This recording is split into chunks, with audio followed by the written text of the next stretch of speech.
Chers amis, on se retrouve encore une fois pour un nouveau volet sur les lois concernant le Shabbat, en suivant les lois telles qu'elles ont été rédigées dans le Shulchan Aruch, selon l'ordre du Shulchan Aruch. Et aujourd'hui, on va finir de façon assez succincte le Siman Resh Mem Dalet. Il y a certaines lois qu'on ne va pas aborder pour ne pas induire les gens en erreur, puisqu'il y a certaines lois, il vaudra mieux prendre contact avec son Rav, Bezrat Hashem, pour pouvoir en discuter avec lui-même, d'accord ? Et pour ceux qui n'ont pas de Rav avec qui on va pouvoir en discuter, on vous mettra mon numéro, vous pourrez m'appeler, Bezrat Hashem, si vous avez des questions. Maintenant, on voit qu'il y a une chose qui est très importante.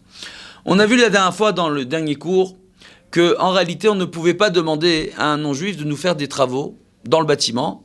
Durant Shabbat, c'est des travaux qui sont interdits. Donc, et on voit dans le Shulchan Aruch, il est précisé, ça va au-delà de cela, que tout ce qui est relié au sol, tout travail qui touche un élément qui est relié au sol, donc les travaux dans les bâtiments, ou des travaux de défrichement dans les champs ou autres, d'accord, on ne pourra pas demander aux non-juifs de faire de tels travaux pour nous durant Shabbat. On devra même lui préciser, si on lui demande de faire les travaux, d'éviter de les faire pour nous durant Shabbat. D'accord ? Pourquoi ? Parce que c'est tout ce qui est relié au sol, en réalité. Maintenant, on voit qu'il y a une loi qui est assez intéressante. On voit que si maintenant, la maison, on a commandé à un non-juif de nous construire une maison, d'accord ? Et qu'on apprend que cette maison, les travaux ont aussi été faits durant Shabbat. Alors que nous avons l'obligation de le préciser aux non-juifs, de ne pas travailler durant Shabbat. D'accord ?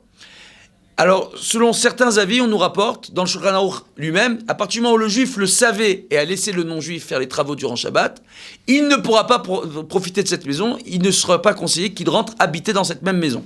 D'accord ? Voilà, ça c'est premièrement. Mais il est aussi rapporté dans le Shulchan Aruch que si, en réalité, le juif avait précisé au non-juif de ne pas faire les travaux durant Shabbat, et qu'il lui a précisé à chaque fois que malgré ça, de force, le non-juif a décidé de lui-même de quand même construire cette maison durant Shabbat, il pourra, du fait que ce soit le non-juif qui soit entêté de faire les constructions durant Shabbat, d'accord, et d'effectuer ces travaux interdits durant Shabbat pour le juif, et bien tout simplement, qu'est-ce qu'on voit ? On voit que le juif pourra profiter malgré tout de cette construction et de cette habitation, d'accord ? Donc ça, c'est des points qui sont importants avec l'aide de Dieu.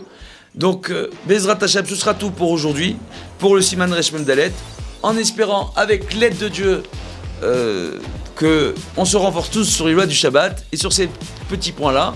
Et n'hésitez pas à m'appeler si vous avez des questions. À très bientôt et Shabbat Shalom.